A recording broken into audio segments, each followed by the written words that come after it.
नमो भगवते वासुदेवाय। ओम नमो भगवते वासुदेवाय। नारायणं नमस्कृत्यं नरं चैव नरोत्तमं देवीं सरस्वतीं व्यासं ततो जयमुदीरये। नष्टप्रायेषु अभद्रेषु नित्यं भागवत सेवया भगवती उत्तम श्लोके भक्तिर्भवती नैष्ठिकी। गिरत्राज श्रीमद्भागवतम की। तो उसका 4 अध्याय 11 श्लोक संख्या 26।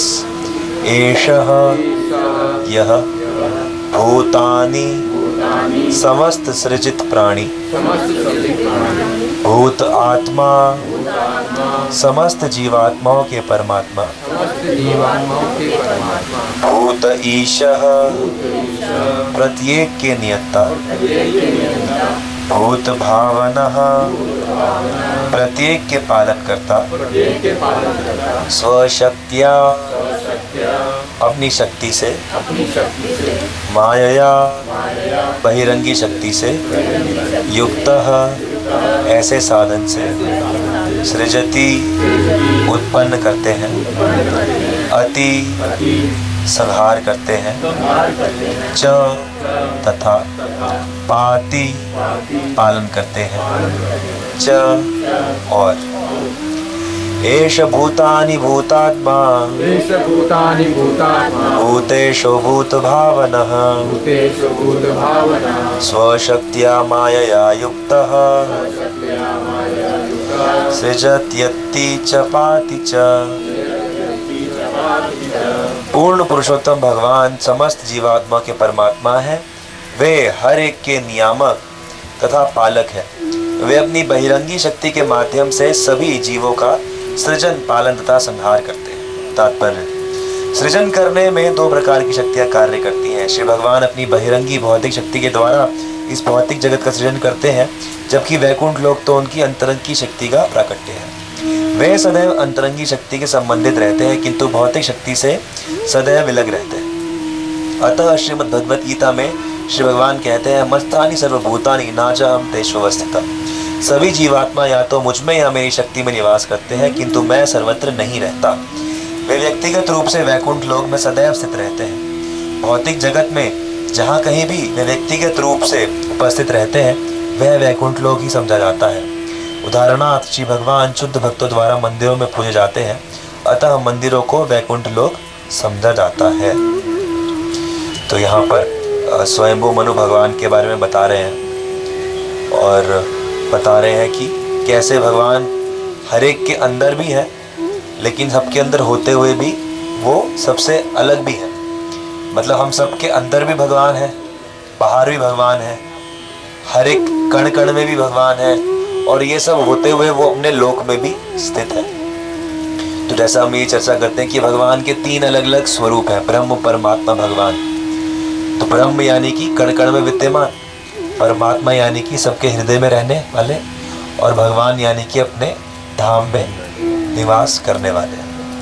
तो इस प्रकार से भगवान अपनी शक्ति के माध्यम से हर एक जगह है, सबका सृजन पालन संहार करते हैं, और ये करते हुए भी वो भौतिक बंधनों से, भौतिक प्रभाव से बिल्कुल परे रहते हैं। ब्रह्म परमात्मा और ब्रह्म नहीं, ब्रह्म का मतलब कि जो कण कण में विद्यमान है, जो कण कण में विद्यमान है, हर एक कण में, जीव निर्जीव हर कण में ब्रह्म विद्यमान है। फिर परमात्मा यानी कि जो सबके हृदय में विष्णु रूप से निवास करते हैं। तो परमात्मा की जो जीव है, हर जीव के हृदय में आत्मा तो है ही, उसके साथ में परमात्मा रूप से भगवान निवास कर रहे हैं। और तीसरा भगवान यानी कि जो परमात्मा रूप में, देखो ब्रह्म रूप में क्या करते हैं भगवान, सिर्फ रहते हैं। जैसे ब्रह्म रूप में सब चीजें बस हैं, कुछ करती नहीं। परमात्मा रूप से भगवान है, कुछ करते नहीं है, लेकिन दृष्टा बन के रहते हैं। हमारे सबके हृदय में देखते रहते हैं भगवान कौन क्या कर रहा है। जो जैसा कर्म कर रहा है उसको वैसा फल देते रहते हैं। भगवान रूप में जो है वो भगवान कृपालु हो जाते हैं, यानी कि जब व्यक्ति भक्ति करता है तो उसके लिए भगवान अपना भगवान रूप प्रकट करते हैं, तो उसके कर्मों को नहीं देखते, वो देखते हैं कि उसकी भलाई किसमें है, जिसमें उसकी भलाई हो वैसा उसके लिए करते हैं। तो वो षडैश्वर्य संपूर्ण अपने लोक में सदैव निवास करते हैं। तो इस प्रकार से भगवान को हमें समझना है, और भगवान को समझने के लिए जैसे आज का जो दिन है बसंत पंचमी, तो ज्ञान की जो देवी है तो माता सरस्वती, तो उनका ऐसा कहते हैं कि भौतिक जगत में आज के दिन वो प्रकट होती है, लेकिन आध्यात्मिक जगत में वो हमेशा रहती है। जैसे जितने भी ये देवताओं के स्वरूप हैं, ये भौतिक जगत में कई बार प्रकट होते हैं, लेकिन आध्यात्मिक जगत में ये अपने मूल स्वरूप में निवास करते हैं। तो माँ सरस्वती जो ज्ञान की देवी हैं, जो इस भौतिक जगत में प्रकट होती है, उनका मूल स्वरूप जो महासरस्वती है वो आध्यात्मिक जगत में निवास करती हैं, और उन्हीं के कृपा से हमें आध्यात्मिक ज्ञान मिलता है। तो आज जैसे सबको पीले पहनने चाहिए थे, मैं भी अभी बाद में पहन लूँगा, तो पीले की जगह हमने अलग अलग रंग पहन लिया। तो पीले वस्त्र, पीला भोजन, पीले वस्त्र अर्पण, तो इस प्रकार से सरस्वती जी की पूजा की जाती है, क्योंकि पीला जो है वो ज्ञान का भी रंग माना जाता है, बृहस्पति का रंग, ज्ञान का रंग, और प्रकृति भी इस समय पीली होती है कि सरसों। तो इस प्रकार से बसंत पंचमी और आज के दिन से जो है ब्रज में होली भी शुरू हो जाती है। तो ये उत्सव है, और आज और भी बहुत आचार्यों के उत्सव हैं। तो सबसे पहले पुंडरीक विद्यानिधि जी का प्राकट्य दिवस है। तो ये पुंडरीक विद्यानिधि जी कौन है, किसको पता है? ये कृष्ण लीला में कौन है? तो हाँ नहीं, ये पुंडरीक विद्यानिधि चैतन्य महाप्रभु के समय पे अवतार लेते हैं, लेकिन ये कृष्ण लीला में वृषभानु जी हैं। तो जो वृषभानु जी हैं यानी कि राधा रानी के पिता, तो जब चैतन्य महाप्रभु बन के भगवान आते हैं तो ये पुंडरीक विद्यानिधि के रूप में प्रकट होते हैं, और इन्होंने भी माधवेंद्रपुरी से ही दीक्षा ली। तो माधवेंद्रपुरी जो है वो देखा जाता है कि नित्यानंद प्रभु, अद्वैत आचार्य, पुंडरीक विद्यानिधि, जितने भी गौड़ीय वैष्णव परंपरा में धाराएं चल रही हैं, सबकी मूल माधवेंद्रपुरी से ही निकल के आ रही है। और ये जो पुंडरीक विद्यानिधि थे ये गृहस्थ थे और व्यापारी थे, और इनके बारे में बहुत प्रसिद्ध जो एक कथा है कि ये ऐसे रहते थे कि इनको देख के लगता नहीं था कि ये बहुत अच्छे भक्त हैं। थोड़े से जैसे पान खा रहे हैं, नाच गाना सुन रहे हैं, विषय जैसे थोड़ा ऐसा उनका, क्योंकि व्यापार करते थे तो ऐसा लगता था। तो लेकिन सब लोग इनको भक्त के रूप में जानते भी थे। तो जब ये मायापुर एक बार आए तो मुकुंद जो एक भक्त है महाप्रभु के, जो कीर्तन करते हैं, तो गदाधर पंडित को बोले कि गदाधर एक बहुत अच्छे भक्त आए हैं, चलो उनके दर्शन करने चलते हैं। तो जब वो दर्शन करने जाते हैं तो दर्शन करते हैं तो देखते हैं ये बड़े ऊंचे सिंहासन पर बैठे हैं, और सिंहासन पर बैठे हुए पान खा रहे हैं और आगे नाच गाना चल रहा है। तो और वो अपना ऐसे ऐसे बैठे हैं जैसे मतलब ऐसा लग रहा है कि नशे में ऐसा लग रहा है। तो गदाधर पंडित ने देखा, तो गदाधर पंडित कौन है? राधा रानी। तो उन्होंने देखा कि अरे ये कैसा भक्त है, ये तो भक्त लग ही नहीं रहा, तो भक्त है ही नहीं। तो मुकुंद जो थे उन्होंने देखा कि गदाधर पंडित के मन में ऐसे विचार आ रहे हैं, तो उन्होंने कहा कि अभी मैं सुनाता हूँ। तो मुकुंद गायक थे और उन्होंने भागवतम के कुछ श्लोक गाने प्रारंभ किए। ये गाना तो चल ही रहा था, और जैसे ही वो श्लोक सुनने शुरू किए पुंडरीक विद्यानिधि जी ने, तो उनके शरीर में अष्ट सात्विक विकार आने लगे, आंखों से आंसू बहने लगे, कंपन होने लगा, पीलापन पड़ गया, और वो अपने सिंहासन से बेहोश होकर गिर से गए कृष्ण भक्ति के भाव में। और मुकुंद को कहने लगे और सुनाओ तुम। तो जब गदाधर पंडित ने देखा कि अरे इनके शरीर में तो ऐसे भाव उत्पन्न हो रहे हैं जो कि उत्तम भक्तों के शरीर में होते हैं, तो उनको समझ में आ जाता है कि ये बाहर से इनकी क्रिया कुछ अलग थी और ये अंदर से तो कुछ और ही है, दिव्य भक्त है वास्तव में। तो गदाधर पंडित को बहुत ग्लानि होती है कि मैंने इनके प्रति अपराध कर दिया, ये बहुत महान वैष्णव है। तो जब भक्तों से चर्चा होती है तो कहती है कि ठीक है, आप अपनी इस ग्लानि को दूर करने के लिए उन्हीं से दीक्षा लो। तो इस प्रकार से गदाधर पंडित पुंडरीक विद्यानिधि से दीक्षा लेते हैं। तो कई आचार्य ऐसे भी कहते हैं कि हमारी जो गुरु परंपरा जो दीक्षावली चल रही है तो गदाधर पंडित से होते हुए आ रही है, तो वो पुंडरीक विद्यानिधि भी उसमें एक दीक्षा आचार्य के रूप से है। तो राधा रानी जो उनके पिता हैं वृषभानु, तो इस लीला में, गौर लीला में वो उनको गुरु रूप में स्वीकार करती है। तो पुंडरीक विद्यानिधि जी का आज प्राकट्य दिवस है, आज के दिन वो प्रकट होते हैं। फिर रघुनंदन ठाकुर भक्त हुए हैं चैतन्य महाप्रभु के, तो उनका भी आज प्राकट्य दिवस है। ये इनका धाम है, हम इस बार गए थे वहाँ पे शांतिपुर में। अद्वैत आचार्य भी शांतिपुर में रहते थे और ये भी शांतिपुर में रहते थे। और इनके बारे में लीला प्रसिद्ध है कि ये अपने 5 वर्ष के बालक को छोड़ के गए, तुम भोग लगवा देना भगवान को। और जब गए तो इनका जो बालक था 5 वर्ष का, उसको ज़्यादा पता नहीं था, उसने सोचा कि ठाकुर जी खाएंगे, प्रतीक्षा करता रहा, खाया नहीं, तो ज़बरदस्ती करने लगा कि नहीं, खाओ खाओ खाओ। तो ठाकुर जी ने कहा ठीक है तुम जाओ। तो भगवान, मैं तुम्हारे सामने नहीं खाऊंगा। तो वो खा रहे थे, तो वो पर्दे के पीछे से झाँकने लगा बालक। तो उसने देखा कि झाँक रहे हैं, तो भगवान ने आधा लड्डू खाया था और आधा लड्डू उनके हाथ में बिना खाया हुआ रह गया। और भगवान फिर से जीवंत हुए थे, फिर से दोबारा विग्रह रूप में आ गए। तो वो गोपीनाथ रूप के विग्रह थे और वो आधा लड्डू के विग्रह में। तो ये लड्डू गोपाल इसलिए उनके उसमें कई बार लड्डू गोपाल यहाँ से भी आते हैं। तो रघुनंदन ठाकुर। इसके अलावा श्री रघुनाथ दास गोस्वामी का प्राकट्य दिवस है।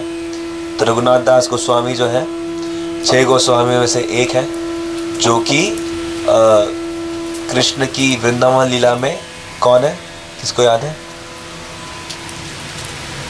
कौन है? तो ये रति मंजरी है। तो ये जो मंजरी है, मंजरी स्वरूप से ये कृष्ण लीला में राधा कृष्ण की सेवा करती हैं। कई बार रूप गोस्वामी के भाई नहीं है, रूप गोस्वामी के समकालीन है, उनके ही साथ रहे वृंदावन में। और रूप गोस्वामी के भाई सनातन गोस्वामी। रघुनाथ दास गोस्वामी एक बहुत ही धनी परिवार के पुत्र थे, कायस्थ परिवार था और जमींदार थे ये लोग। लेकिन बचपन से ही इनका मन भक्ति में ही लगता था। बचपन में ही चैतन्य महाप्रभु से भी मिले और बहुत इनके तो चरित्र जितना, मतलब 2-2, 4-4 घंटे तक भी इनके चरित्र के बारे में इतना वृतांत है कि वो गाते रहो, बोलते रहो तो ख़त्म नहीं होता। और राधा रानी इनके लिए पर्दा लेके खड़ी हो गई थी। जब एक बार ये भजन कर रहे थे तो बहुत धूप थी, लेकिन इन्होंने ध्यान ही नहीं दिया धूप है छाँव है क्या है। तो सनातन गोस्वामी इनसे मिलने आ रहे थे। तो दूर से सनातन गोस्वामी क्या देखते हैं कि एक स्त्री ऐसे अपनी साड़ी का पल्लू लेके इनके ऊपर छाया करके खड़ी, और वो स्त्री जब निकट आते तो देखते हैं और कोई नहीं, राधा रानी है। तो उनको देखकर अंतर ध्यान हो जाती है। तो सनातन गोस्वामी उनको कहते हैं कि तुम क्या कर रहे हो, तुम कम से कम एक कुटिया बना लो अपने लिए, ताकि राधा रानी को, भगवान को ऐसा कष्ट ना हो कि उन्हें तुम्हारे लिए आकर ऐसा करना पड़े। तो और भी बहुत लीलाएं हैं कि जब जगन्नाथपुरी में रहते थे तो पहले क्या होता था कि ये घर से भाग गए। पहली बार भागे, पिता पकड़ के ले आए, दूसरी बार भागे, पिता पकड़ के ले आए, शादी कर दी, बहुत समय बीत गया। फिर तीसरी बार में जब भागे तो ऐसा मौका देख के भागे कि पिता ना पकड़ पाए और पहुंच गए जगन्नाथपुरी चैतन्य महाप्रभु के पास। लेकिन पिता का प्रेम अभी भी था, तो पिता इनको वेतन देते थे मासिक, कि कुछ धन, कि भाई है तो मेरा ही बेटा, चलो कुछ धन दे दूंगा तो कुछ कमी नहीं होगी। तो चैतन्य महाप्रभु ने जब ये देखा तो महाप्रभु ने कहा कि नहीं, ये ठीक नहीं है, तुम घर से वेतन ले रहे हो। तो उन्होंने तभी बंद कर दिया। और अपने जो उन्होंने इतना लिया था तो उसके प्रायश्चित रूप में उन्होंने क्या किया कि सिर्फ जगन्नाथ जी के जो प्रसाद के जो कण नाली में बह जाते थे, इधर उधर गिर जाते थे, उनको इकट्ठा करते थे, उनको धोते थे, सिर्फ उनको खाते थे। तो बहुत ही उच्च कोटि का वैराग्य, बहुत ही उच्च कोटि का त्याग। और उसके बाद जब ब्रज में आए तो सिर्फ छाछ पी के रहते थे, छाछ के अलावा कुछ लेते ही नहीं थे भिक्षा। तो एक बार इनकी तबीयत खराब हो गई तो वैद्य आया। वैद्य ने कहा कि अरे स्वामी जी, आपको अपच हो गया है, आपने छाछ के ऊपर खीर खा ली। तो भक्त लोगों ने कहा अरे आप कैसी बातें कर रहे हैं, ये तो छाछ ही पीते हैं, सिर्फ खीर खा ही नहीं सकते। तो कहते हैं अच्छा पूछो इनसे। तो वो कहते हैं कि जो राधा कृष्ण की लीला में जो था, खीर बनाई थी और खीर का भोग लगवाया था, तो उनका प्रसाद लीला में मानसिक रूप से ही पाया था, तो उसी से अपच हो गया। तो इस प्रकार से बहुत सारी लीलाएं इनके बारे में हैं। और साथ में आज विष्णु प्रिया माता जी का प्राकट्य दिवस है। तो विष्णु प्रिया देवी जो थी वो चैतन्य महाप्रभु की पत्नी है। और चैतन्य महाप्रभु के संन्यास लेने के बाद इन्होंने भी केवल विरह में भजन ही किया। और जितने हरि नाम की माला करती थी उतने चावल के दाने अलग करती थी और सिर्फ वो ही पका के खाती थी दिन भर, और कुछ ग्रहण नहीं करती थी। तो ये भी, इनका भी आज प्राकट्य दिवस है।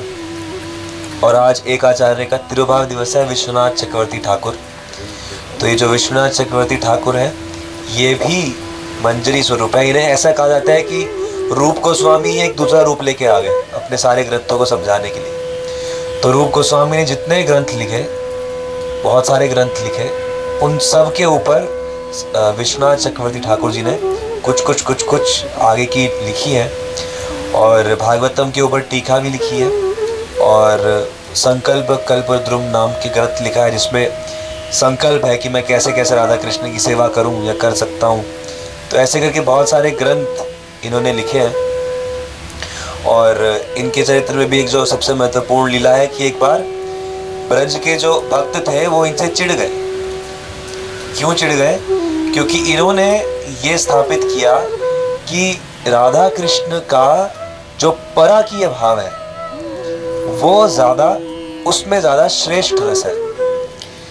जैसे राधा कृष्ण के दो भाव होते हैं, एक होता है स्वकीय, एक होता है पराकीय। स्वकीय का क्या मतलब है कि राधा और कृष्ण एक दूसरे के ही संग है, शादीशुदा है। जैसे ठाकुर जी का ब्याह उल्ला करवाते हैं, सब करवाते हैं कि भाई राधा कृष्ण शादीशुदा हैं और सखिया मंजरियां जो है उनकी सेवा कर रही हैं। लेकिन जब ब्रज में भगवान प्रकट होते हैं तो ऐसा तो नहीं होता कि वो शादीशुदा की तरह रहे। हालांकि ब्रह्मा जी करवाते भी हैं, लेकिन सबके सामने ऐसी शादी प्रकट होती नहीं है। राधा रानी की किसी और से शादी हो जाती है और कृष्ण की तो ब्रज में शादी नहीं होती, बाहर निकल के होती है। तो यहाँ पर पराकीय भाव प्रकट करते हैं भगवान। पराकीय यानी कि राधा और कृष्ण आपस में एक दूसरे से विवाहित नहीं है, लेकिन फिर भी एक दूसरे से मिलते हैं। तो ये लीला भगवान यहाँ पर प्रकट करते हैं। तो ब्रज के कई भक्त आज भी और उस समय भी कहते हैं कि जो भगवान का नित्य धाम है, जो गोलोक वृंदावन धाम है, वहां पर केवल स्वकीय लीला ही है। लेकिन इन्होंने शास्त्रों के माध्यम से ऐसा भाव रखा कि नहीं, पराकीय लीला भी वहां है और वो ही स्वकीय से भी श्रेष्ठ है, कि उसमें जो रस निकल के आता है, क्योंकि उसमें भावनाएं और जुड़ जाती हैं। तो क्योंकि रस कैसे आता है? रस तभी तो आता है जब कुछ गड़बड़ होगी, और वो कुछ गड़बड़ ठीक होगी तो चमत्कार होगा। ऐसा लगेगा कि अरे, अब जैसे पता ही है कि भाई ये भगवान है, मतलब मान लो अगर मुझे पता ही है कि भाई ये माता जी भगवान है, ये ऐसे करेंगी तो कुछ भी हो जाएगा, तो इन्होंने ऐसे किया, उसमें क्या विशेष है। लेकिन अगर लगे कि नहीं ये तो सामान्य व्यक्ति है, लेकिन अगर इसने ऐसा कर दिया, जैसे कृष्ण ग्वाल वालों से पिट जाते हैं लेकिन फिर भी असुरों को मार देते हैं, तो सबको चमत्कार लगता है, अरे क्या कर दिया, कैसे कर दिया। तो चमत्कार जब तक नहीं आता तब तक रस और बढ़ता नहीं है। तो इसलिए उन्होंने ऐसे स्थापित किया। तो भक्त लोग जो थे वो इनसे द्वेष करने लगे कि अरे ये कुछ गलत कर रहे हैं शायद। तो उन्होंने सोचा इनकी पिटाई करेंगे या इनको लाठियों से दंड देंगे।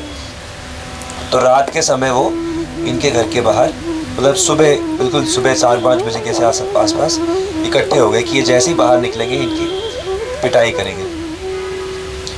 ऐसा हुआ था कि उन्हें पता था कि वो बाहर गए हैं शौच वगैरह करने, तो जैसे ही आएंगे तो बाहर ही पिटाई कर देंगे। वो उन्होंने देखा कि सामने से एक बहुत ही छोटी सी सुंदर सी लड़की आ रही है पुष्प चुनते हुए, और उन्होंने पूछा, अरे लाली इतनी सुबह यहाँ क्या कर रही थी? मैं ठाकुर जी की सेवा के लिए पुष्प इकट्ठे कर रही हूँ। अच्छा, उसको देखते ही उनका सबके मन बड़े खुश हुए कि ये बड़ी सुंदर है, बड़ी प्यारी लग रही है, और वो उनके पार करके वो कुटिया की तरफ चली गई। अब थोड़ी देर बाद वो देखते हैं कि कुटिया के अंदर विश्वनाथ चक्रवर्ती ठाकुर ही बैठकर भजन कर रहे हैं, जबकि वो बाहर थे पहले। तो ये देखते ही उन्हें एहसास हुआ कि ये विश्वनाथ चक्रवर्ती ठाकुर अपने सिद्ध देह का दर्शन हमें करा रहे थे, जो कि मंजरी स्वरूप का है, और उसको देखकर उनके अंदर जो द्वेष था वो सब दूर हो जाता है। तो विश्वनाथ चक्रवर्ती ठाकुर जी का भी आज दिवस है, तो बहुत सारे आचार्यों का दिन है, तो आज के दिन उन सब के बारे में और पढ़ सकते हैं, सुन सकते हैं, और विशेष भजन करके आध्यात्मिक ज्ञान में उन्नति कर सकते हैं। ग्रंथराज श्रीमद्भागवतम की। तो किसी का कोई प्रश्न हो तो चर्चा कर सकते हैं, नहीं तो आरती करते हैं, नहीं तो आज एक सरस्वती वंदना गा लेते हैं, सरस्वती पूजा है आज। ओ वरदे वरदे वरदे वीणा वादिनी वरदे वरदे वरदे वरदे वीणा वादिनी वरदे वरदे वरदे वीणा वादिनी वरदे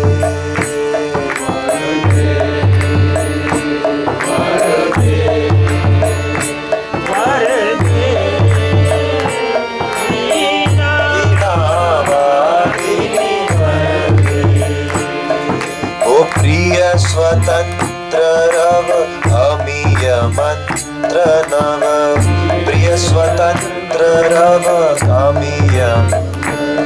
तो अमीय मंत्र यानी कि अमृतमय मंत्र, जो कि आध्यात्मिक ज्ञान है, और प्रिय स्वतंत्र रव यानी कि जो स्वतंत्रता से अपना जो आध्यात्मिक ज्ञान है उसका बहाव भारत में भर दे, यानी कि आपके जो भक्त है उसके अंदर आप भर दीजिए।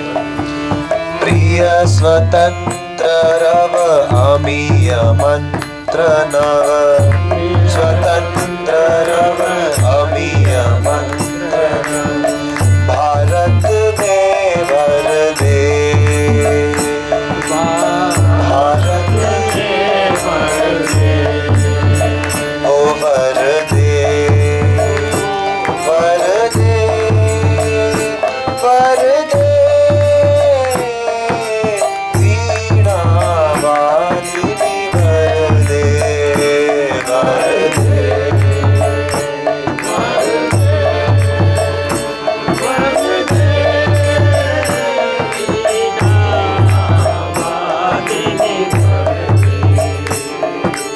काट अंध उर के बंधन स्तर, काट काट अंध उर के बंधन स्तर, यानी कि ये जो अंधकार में संसार में अज्ञान में हम हैं, तो इसके सारे बंधन, सारे अज्ञान के बंधन काट दीजिए।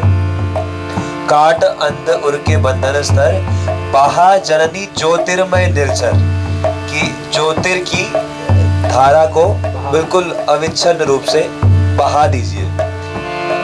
ओ काट अंध उर के बंधन स्तर, काट अंध उर के बंधन स्तर, बाहा जननी ज्योतिर्मय निर्झर, बाहा जननी ज्योतिर्मय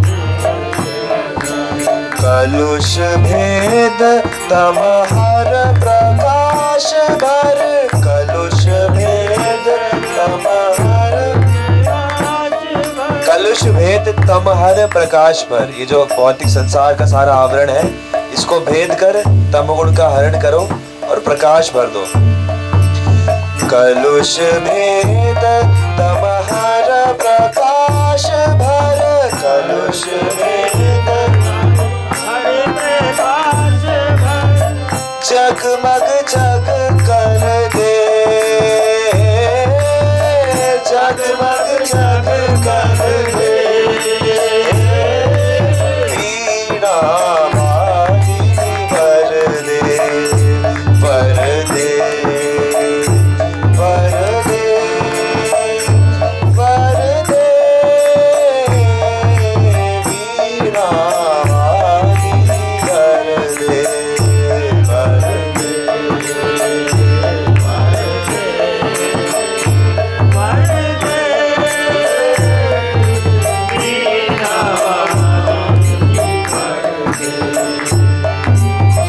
नवगति नवलय ताल छंद नव, नवगति नवलय। तो नित्य नए नए गति ताल छंद लय इस सब का जो ज्ञान है यह हमें प्राप्त हो, क्योंकि ललित कलाओं में संगीत सबसे विशेष है और आध्यात्मिक कलाओं में भी संगीत सबसे विशेष है। नवगति नवलय ताल छंद नव, नवलय ताल छंद नव, नवल कंठ नव जलद मंत्र नव, नवल कंठ नव जलद मंत्र नव, नव नभ के नव विहग वृंद को, नव नभ के नव विहग वृंद को। तो नव नव आध्यात्मिकता में नित्य नवीन रस होता है, तो नित्य नवीनता हमें प्राप्त होती रहे, यानी कि हम आध्यात्मिक बने।